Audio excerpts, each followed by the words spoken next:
Like pause? Yes. Like you pause the simulator?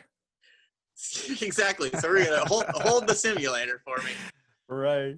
And so there we were. It was my leg, and I was flying. And, the first thing that I did, as soon as you hear holding, well, you know what, there's no reason to be going 320 knots at this point.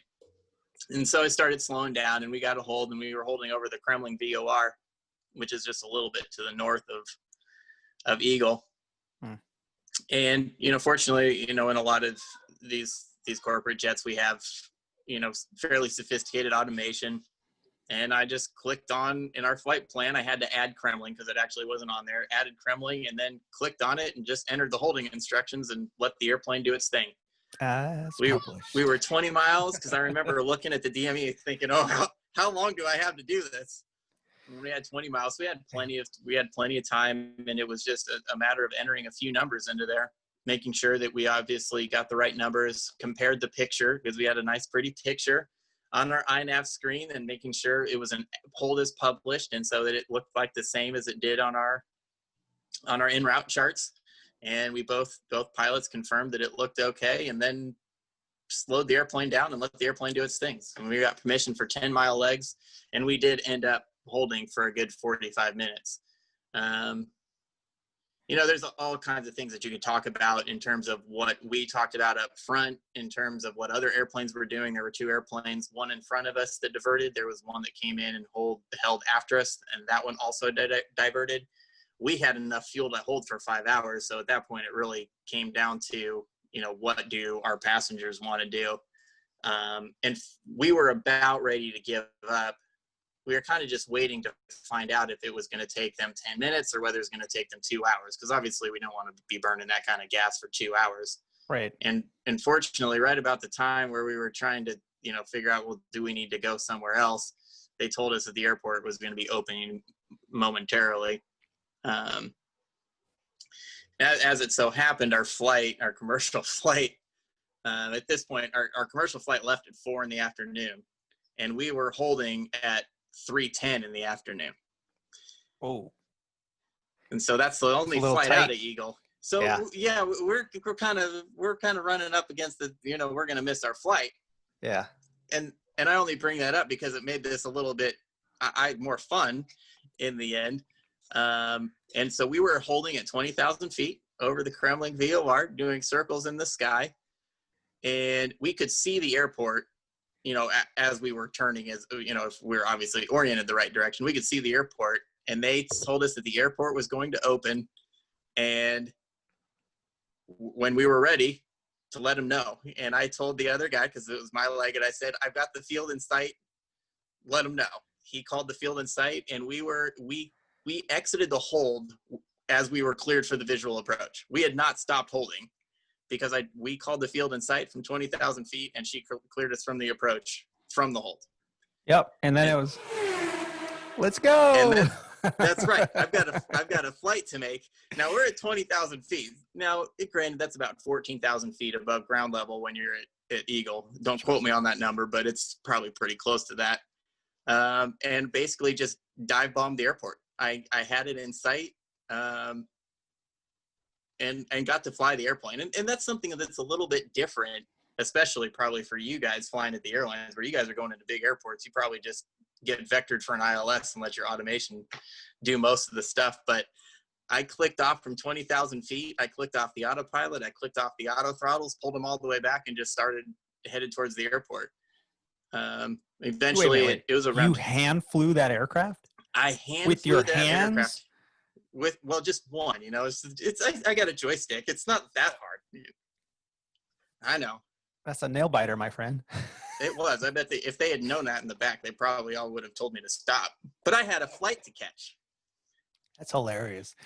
So, here you are, you're screaming down to get there. Your passengers, did they make any comments to you about your approach, or was it all good? No. They're used to it was actually, for the way it's presented, it sounds a lot more intense than it really was, because what happened is, if you push a jet over, and this, when you push a jet over, they're so clean, what's going to happen?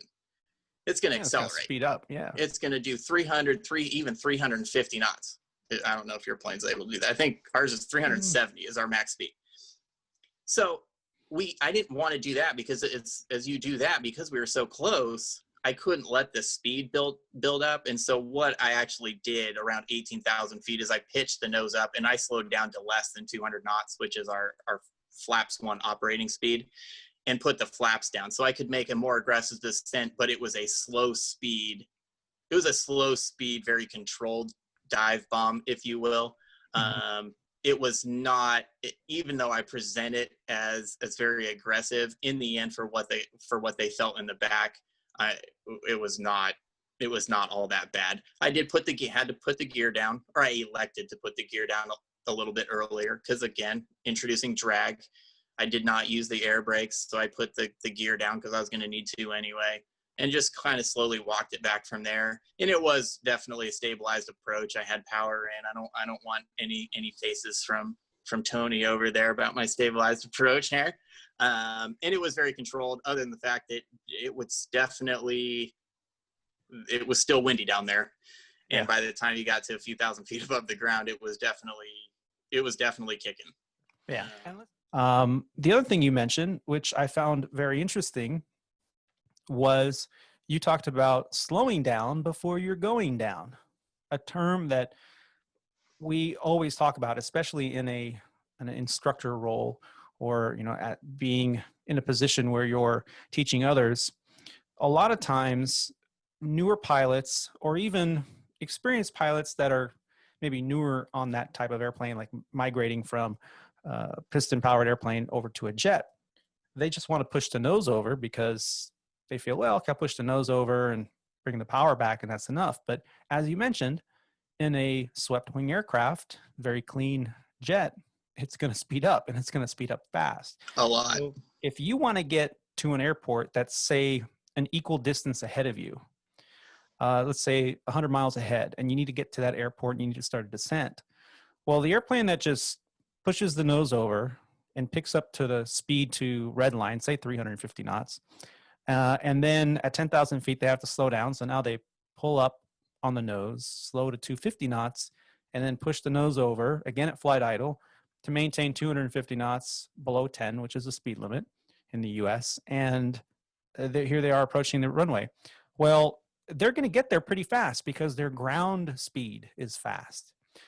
But you mentioned that you did something that just shows amazing airmanship, and this ability that you have to kind of see the big picture.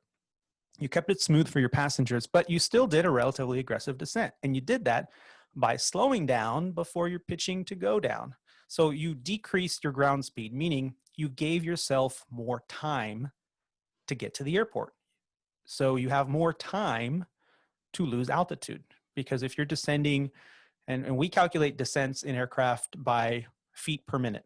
So if you're descending at 4,000 feet a minute, but your ground speed is high, you're maybe not going to lose as much altitude as if you're descending at the same 4,000 feet per minute, but your ground speed is low, relatively low. So slowing down the speed of the aircraft prior to, it does two things. One, it lets you get more time under your belt to descend and lose that altitude. Also, it allows you to get under the limitation speeds for things like flaps and gear and whatnot. So to induce more drag onto the aircraft, and that is going to help slow you down as well. So you're taking more than one principle here to get to your destination safely and not be unstabilized at the last second when you realize. And there's one other thing, really good point that you actually did bring up there just about another minute ago that was part of the consideration, is that the faster that you are going, the more that turbulence is going to kick the airplane around. And if you're going to have the rather sizable added benefit of keeping it smoother in the back the slower that you are going. And so that it was an additional benefit to slowing it down as we descended into that more turbulent air closer to the ground through the valleys, to be able to kind of soften that turbulence up as well. So there's multiple benefits besides just those two that you just mentioned, but also, passenger comfort. Because in the end, no matter whether you're flying, a corporate board or an airliner full of passengers, nobody's going to want to get kicked around because you're trying to do 320 knots in moderate turbulence. And so that was another great point that you had brought up there as well. Yeah, we have recommended turbulent air penetration speeds. Speeds in aviation are measured as a V speed. And all aircraft have a limit